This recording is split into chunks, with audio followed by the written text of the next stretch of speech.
Hello everyone, मैं Vishwajeet Sharma skills नरी की ओर से फाइनेंशियल इंटेलिजेंस कोर्स के अगले वीडियो को लेकर आया हूँ। पिछले वीडियो में हमने लाइफ इंश्योरेंस और टर्म प्लान पर बात की थी। अब इस वीडियो में इसी से रिलेटेड कुछ और बातों को समझते हैं।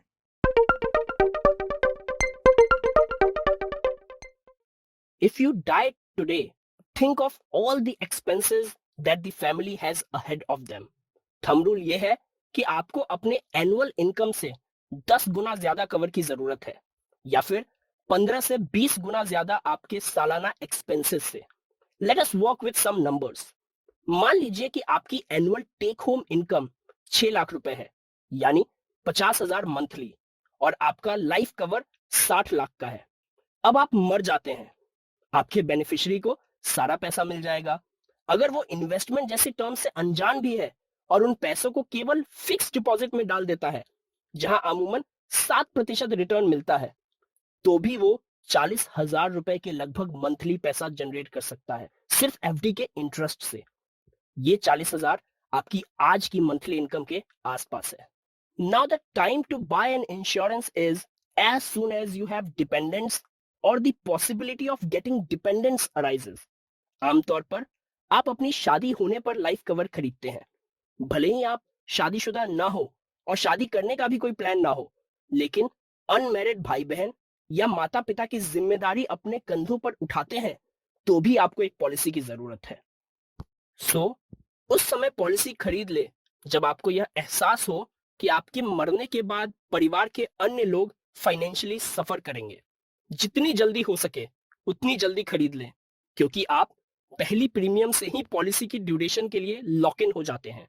और ये बात आपको जाननी चाहिए, आप जितने यंग होते हैं आपको उतने ही सस्ते दर में पॉलिसी मिल जाती है और आप कम रेट में लॉक इन हो जाते हैं।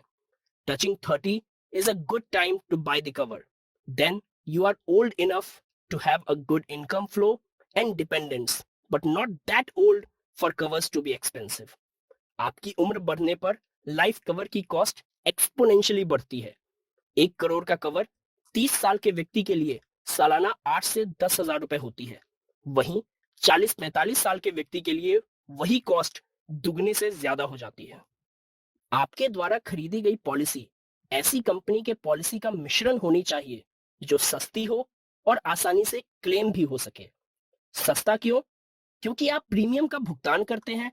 यदि आप मर गए तो कंपनी आपके बेनिफिशियरी को एक मोटा चेक सौंप देती है।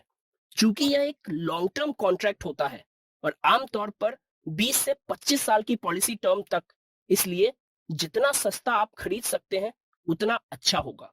इसके अलावा एक बार जब आप किसी पर्टिकुलर प्राइस पर पॉलिसी खरीद लेते हैं तो आप उस प्राइस पर लॉक हो जाते हैं, मेडिकल पॉलिसीज के विपरीत जो हर साल बढ़ती रहती है। अगर इन्फ्लेशन को कंसिडर करें तो आज जो आप प्रीमियम भरते हैं या भरेंगे वो 15 साल बाद रियल टर्म्स में आधी वैल्यू की हो जाएगी। इसलिए जितना सस्ता हो सके उतना सस्ता टर्म प्लान खरीदें। इसके अलावा टर्म कवर खरीदते समय इंश्योरेंस कंपनी के क्लेम्स का एक्सपीरियंस भी चेक करें। 3 से 4 पॉलिसीज को अपनी एज, कवर और टेन्योर के अकॉर्डिंग शॉर्टलिस्ट कर लें और फिर क्लेम्स के एक्सपीरियंस को देखना शुरू करें। यह ढूंढना बहुत आसान नहीं है। A claim experience of over 95% is fine. This means that company pays 95% of the claims filed. Do a single and simple Google search on this metric to see which firms show up. अंत में हम फिर से एक बार यही कहेंगे, अपनी family को अपनी अनटाइमली डेथ से प्रोटेक्ट करने के लिए सिर्फ एक ही लाइफ इंश्योरेंस प्रोडक्ट की जरूरत है, और वो है pure term cover.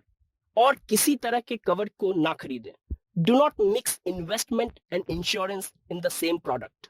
Ensure your health and ensure your life, that's it. Investment के लिए जाने से पहले आपको सिर्फ इन्हीं दोनों कवर्स की जरूरत है। तो कहने का मतलब यही है कि एक एडिक्वेट हेल्थ कवर और लाइफ कवर दोनों आपकी फाइनेंशियल मैनेजमेंट के लिए बहुत जरूरी है। अब अगले वीडियो में हम पावर ऑफ कंपाउंडिंग को समझेंगे। I also request you to like and share the video and also subscribe the channel if you have not.